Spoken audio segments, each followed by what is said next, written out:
అందరికీ నమస్కారం అండి. ముందుగా అందరికీ దేవీ శరన్నవరాత్రుల శుభాకాంక్షలు.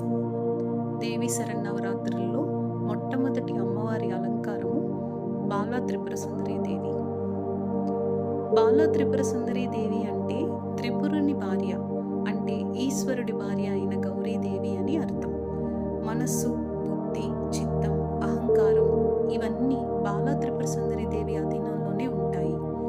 అభయహస్తముద్రతో అక్షరమాల ధరించిన ఈ తల్లిని ఆరాధిస్తే మానసిక బాధలు తొలగిపోయి నిత్యం సంతోషం కలుగుతుంది. త్రిపుర సుందరీ దేవి శ్రీచక్రంలోని త్రిపురత్రయంలో మొదటి దేవత. షోడశ విద్యకు ఈ దేవత అధిష్టాన దేవత కాబట్టి ఉపాసకులు త్రిపుర సుందరి దేవి అనుగ్రహం కోసం బాలార్చన చేస్తారు. అసలు బాలా త్రిపుర అనే పేరే పరమ పవిత్రమైన పేరు.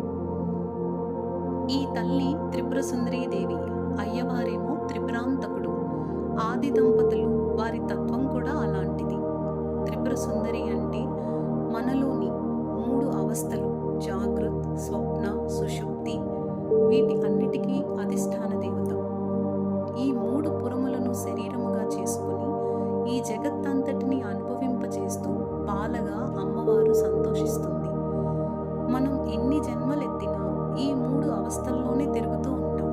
కేవలం ఉపాధులు మాత్రమే మారుతాయి. అటువంటి తల్లి ఈ రూపంలో మనలోనే ఉంది. ఆవిడ ఆత్మస్వరూపురాలు.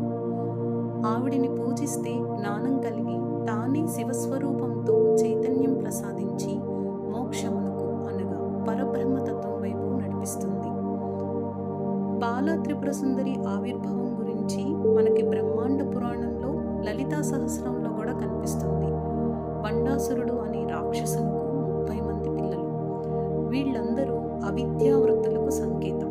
హంసలచే లాగబడుతున్న కన్యక అనే రథంపై వచ్చి 30 మంది బండాసుర పుత్రుల్ని సంహరించింది. ఆ అసురులు సామాన్యులు కారు. ఇంతకు పూర్వం యుద్ధాలలో ఇంద్రాది దేవతలను గడగడలాడించిన వారు. అంత భయంకరమైన వారందరినీ ఒక్కతే కేవలం ఒక్క అర్ధచంద్ర బాణంతో సంహరించిందట.